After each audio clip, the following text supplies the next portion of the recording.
क्या तो 2 नंबर का सवाल होगा, चौंकाती होगा, या 3 नंबर का होगा? रेडियो और टेलीविजन समाचार की भाषा शैली कैसी होनी चाहिए या क्या होनी चाहिए? आप लोग कोई भी समाचार लिखते हैं टेलीविजन पर या रेडियो में, कैसी भाषा शैली होनी चाहिए?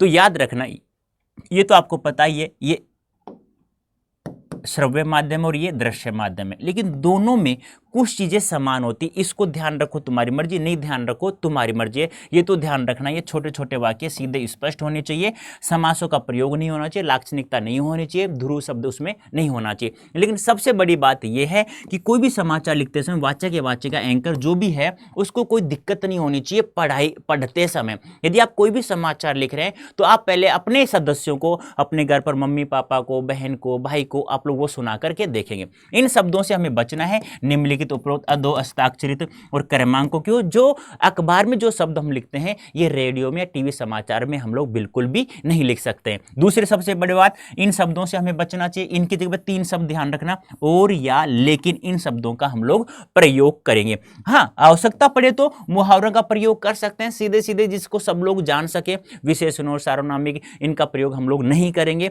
जैसे कि हम लोग कहते हैं 9 2 11 होना, सभी को पता है, वो सब समझ जाते हैं। अब सबसे बड़ी बात करें कि क्रय विक्रय की जगह हम लोग खरीद बिक्री का प्रयोग करेंगे, स्थानांतर की जगह हम लोग तबादला शब्द का प्रयोग करेंगे, और पंक्ति की जगह हम लोग कतार शब्दों का प्रयोग करेंगे। इसका मतलब, कहने का मतलब ये हो गया कि कोई भी समाचार, चाहे रेडियो में लिखो चाहे टीवी में लिखो, तो उसकी शैली आम बोलचाल भाषा में होनी चाहिए, जिसे प्रत्येक व्यक्ति उसे समझ सके। अनपढ़ भी उसे सुने, देखे तो उसे समझ जाए। मेरा कहने का मतलब ये हो गया, आम बोलचाल भाषा ऐसी होनी चाहिए, लोक भाषा, जैसे हम लोग बोल रहे हैं वैसा ही हम लोग लिखते हैं। तो आप लोग मान लो कोई बड़े बूढ़ों को खबर सुनाना चाहते हैं तो अपने माता पिता को सुना कर देख लो ना, क्या वो समझ गए क्या?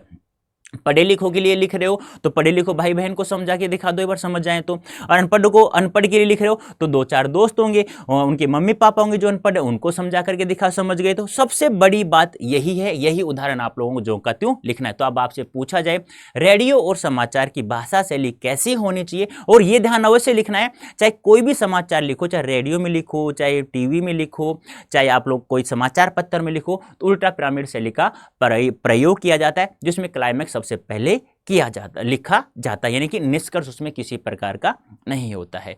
तो 2 नंबर का होगा, ध्यान रखना, इसको बहुत महत्वपूर्ण सवाल बनता है, क्योंकि समाचार की शैली कैसी होनी चाहिए, रेडियो की भाषा शैली कैसी होनी चाहिए, समाचार पत्र में कोई अखबार की भाषा शैली कैसी होनी चाहिए, उसमें थोड़ा अंतर रख देना कि ये क्रय विक्रय, स्थानांतरण, इन शब्दों का हम लोग प्रयोग वहाँ करेंगे, लेकिन रेडियो टीवी समाचार में ऐसा नहीं करेंगे हम लोग। ओके बेटा, थैंक यू।